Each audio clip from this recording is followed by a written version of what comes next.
دیکھیے، اس کے لیے میں یہ کہہ سکتا ہوں کہ پروفٹ حضرت محمد صلی اللہ علیہ وسلم نے مسجد کا استعمال غریبوں کے لیے، غریبوں کی ہمدردی کے لیے تو کیا ہے، لڑائی کے لیے نہیں کیا۔ انہوں نے کبھی بھی مسجد کا استعمال اس کو اپنا کیمپ بنا کے نہیں کیا، بلکہ وہ اگر کسی سے مقابلہ ہوتا ہے، اگر ڈیفنس کرنا ہے تو باہر نکل کے میدان میں لڑے۔ تو انہوں نے بھی مذہب کو نہیں اپنایا، اور ان کے بعد جتنے بھی خلیفہ گزرے ہیں ہر ایک نے مسجد کا احترام رکھا ہے۔ تو یہی چیز ہمارے لیے ہے۔ تو اگر ہمیں کوئی شیلٹر بنانا بھی ہے تو اپنا کوئی بنکر یا شیلٹر ہمارا الگ ہونا چاہیے۔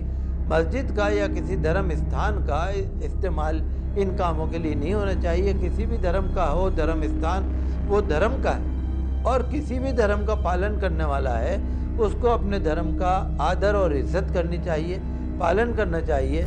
اور مسجد کے بارے میں تو یہاں تک ہے کہ اگر کوئی ذرا سا وہاں مسجد میں تھوک بھی دیتا ہے اور اس کو مسجد کو کسی طرح سے گندا کر دیتا ہے، بہت بڑا پاپ ہے، بہت ہی بڑا گناہ ہے۔ تو مسجد کا استعمال عبادت کے لیے ہے، مسجد کا استعمال دنیا کے کام کے لیے نہیں ہے، بلکہ قرآن شریف میں، بلکہ حدیث شریف میں صاف لکھا ہے کہ مسجد کے اندر دنیا کی بات کرنا بھی ناجائز ہے۔ یہاں پر آپ اللہ کریں، اللہ کا ذکر کریں، پروفٹ کا ذکر کریں، اور اپنے دھرم کی بات کریں، دنیا کی بات کوئی نہ ہونی چاہیے۔ تو مسجد کے لیے ہم اس کا استعمال اچھا اگر ہم کریں گے تو اس میں ہمارے سمجھنے کا اور بھی راستہ ہے۔ اس میں یہ ہے کہ جب تک ہم ان اصول پر چل رہے ہیں کہ جو اسلام دھرم نے نہیں اپنائے، تو ہم کوشش تو بہت کر رہے ہیں لیکن ہمیں مدد مل نہیں رہی، ہمیں اللہ کی مدد نہیں آ رہی۔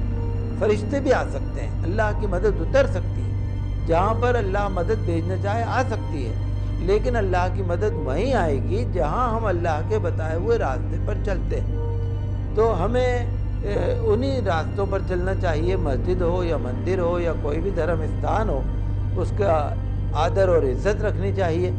اور ہمیں کسی بھی طرح سے ایسا نہیں کرنا چاہیے کہ قرآن شریف یا حدیث شریف کی روح سے ہم یہ کہہ سکیں کہ اپمان ہو رہا ہے، یہ بے عزتی ہے، بے احترامی ہو رہی ہے، بے حرمتی ہو رہی ہے۔ مسجد کے اندر تو ہم جوتا پہن کے بھی نہیں آ سکتے، مسجد کے اندر تو ہم کھانا پینا بھی نہیں کر سکتے۔ کھانا پینا ہم کریں گے تو مسجد کے اندر گندگی ہو جاتی ہے، اور مسجد کے اندر پھر یوں سمجھیے اور بھی بہت ساری چیزیں ہو جاتی ہیں۔ تو یہ تمام چیزیں ہمیں مسجدوں کا ان چیزوں کے لیے یا مندروں کا ان چیزوں کے لیے ہمیں استعمال نہیں کرنا چاہیے، اور ہمیں کوشش یہ کرنی چاہیے کہ دھرم بالکل الگ رہے، دنیا الگ رہے، دین الگ رہے۔ دنیا بھی ہے اور دین بھی ہے، دنیا دنیا کے طریقے پہ، دین دین کے طریقے پہ۔ تو ہمارا ماننا ہے کہ اللہ کی مدد آئے گی، ضرور آئے گی، اور ہمیں اللہ سے مدد کرنی، دعا کرنی چاہیے، اس کی بارگاہ میں گڑ گڑانا چاہیے، اور ایسا کوئی کام نہیں کرنا چاہیے کہ جس سے شریعت کے خلاف یا مسلم پرسنل لا کے خلاف یا ہمارے دھرم کے خلاف ہو۔ ہمیں ایسا کوئی کام نہیں۔ اسی طرح کا ایک حملہ شیخ نور الدین کی درگاہ چرار شریف میں بھی کیا گیا۔ یہاں تو ان دہشت گردوں نے اس پاک ٹھکانے کو آگ لگانے میں بھی شرم محسوس نہ کی۔ اب کشمیری عوام کے صبر کا پیالہ چھلکنے لگا تھا۔ آئے دن ایسی وارداتیں بڑھنے لگی تھی۔ ایک بار پھر سے کشمیریوں نے کمر کسی اور فوج کے ساتھ مل کر ان خریجوں کو تباہ کرنے کی خبریں دینا شروع کر دی۔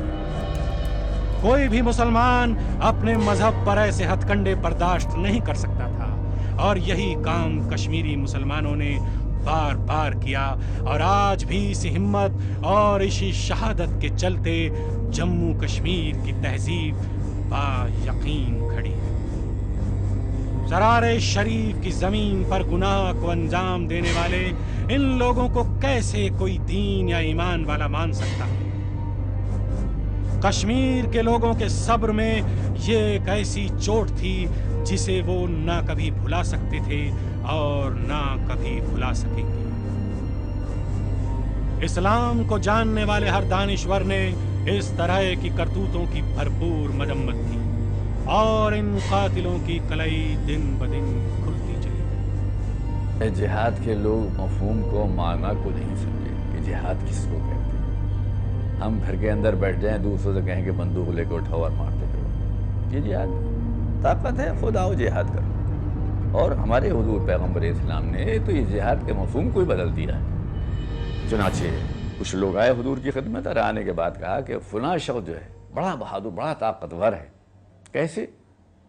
کہا کہ وہ بہت بڑے 4-5 آدمی جو پتھر اٹھائیں اس کو وہ اکیلا اٹھا کے پھینک دیتا ہے، اپنے ہاتھوں پر لے کے سر پہ لے کر چل دیتا ہے، تو بڑا طاقت اور بڑا قوی ہے۔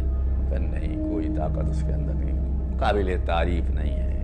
کہ پھر حضور اتنی طاقت والا، اس کو اتنا طاقتور، اور اس کو آپ کہہ رہے ہیں کہ قابل تعریف نہیں، طاقتور نہیں ہوگا؟ پھر کہ طاقتور وہ انسان ہے، بڑی قوت والا وہ انسان، وہ شخص ہے کہ جو دوسرے اس پر ظلم کریں لیکن وہ اس پر صبر کرے، تب یقیناً وہ ہے بڑا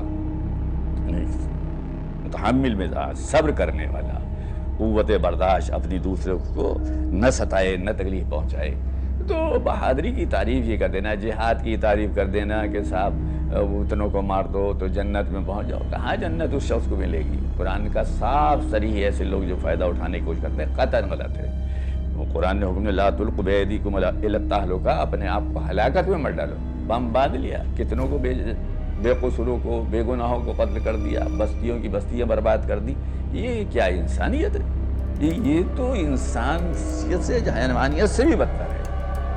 انسان وہ ہے جو خود بھی اپنے لیے بہتر سمجھے تو اس کو کرے، دوسروں کو بھی بہتر راستہ بتائے، بہتر طریقے سے زندہ رہنے کا طریقہ بتائے، اخلاقیات۔ لیکن یہ حضور نے کسی مقام پر بھی، حضور کے چاہنے والے اہل بیت علیہ السلام نے بھی کسی مقام پر بھی جنگ نہیں کی۔ جو دشمن بھی آیا ہے اس کو وہیں روک دیا اور اخلاق سے روکا ہے۔ آ رہے ہیں لوگ قتل کرنے کے لیے، لیکن لوگ جا رہے ہیں کلمہ پڑھتے ہوئے کہ یہ اخلاق ہے، یہ انسانیت ہے۔ مثلا مولا کائنات حضور کی خدمت میں ایک شخص آیا اور آنے کے بعد بڑی سخت لفظ سے غلط جملے کہہ رہا ہے۔ حضور نے ارشاد فرمایا، یعنی جناب سرور کائنات محمد مصطفیٰ صلی اللہ علیہ وسلم نے، کہ کون شخص ہے جو اس کی زبان کو قطع کرے؟ ادھر ادھر بہت سے صحابی، بہت سے لوگ چاہنے والے تھے حضور کے، ہوں گے یار نبی اللہ مجھے اجازت دیجیے، میں اس کی زبان کا بھی کاٹ دوں گا۔ بڑی بڑی چھریاں، بڑے چاقو لے کر چلے، وہ بھاگتا جاتا، اس نے اپنے کو بچا لیا۔ لیکن حضرت علی علیہ السلام وہ بھی چلے اس کے پیچھے، اور وہاں جانے کے بعد اس کے قریب ہوئے، بھائی تو پریشان حال ہوتا ہے، تجھے کس چیز کی تکلیف ہے؟ تیرے پاس اگر سواری نہیں، تیرے لیے سواری مہیا کروں، تیرے اوپر قرضہ ہے تو میں تیرا قرض ادا کروں، تیرے پاس لباس نہیں، تجھے لباس، تجھے رہنے کا ٹھکانہ نہیں، تجھے رہنے کا ٹھکانہ۔ کہا آپ کو؟ کہا کہ جن کو تو برا کہہ رہا تھا میں انہیں کا وسیع جانشین ہوں۔ کہا کہ ان کا یہ اخلاق، تمہارا یہ اخلاق، تو ان کا کتنا اخلاق ہوگا؟ تو یہ کہ زبان کاٹنے کا حضور نے حکم دیا، تو کون اس کی زبان کاٹے؟ تو بجائے اس کے لوگ سمجھتے تھے کہ اصل میں زبان کاٹ دی جائے، نہیں، ایسا سلوک کیا جائے کہ وہ برا نہ کہے، وہ ہے زبان کاٹنا۔ اخلاق سے انسان پیش آئے۔ آج اخلاقی قدریں ہمارے یہاں پوری دنیا سے ختم ہو رہی ہیں۔ عورتوں پر کیا مظالم ہو رہے ہیں، بچوں پر کیا مظالم ہو رہے ہیں، پورے گھرانوں کے اندر کتنی تباہی مچائی جا رہی ہے۔ اور یہ جہاد ہے اسلام نہیں کہتا، نہ اپنے کو مارو نہ دوسرے کو مارو، تب انسان تم کہلاؤ گے کہ اپنے آپ بھی جیو، دوسروں کو بھی جینے کا موقع۔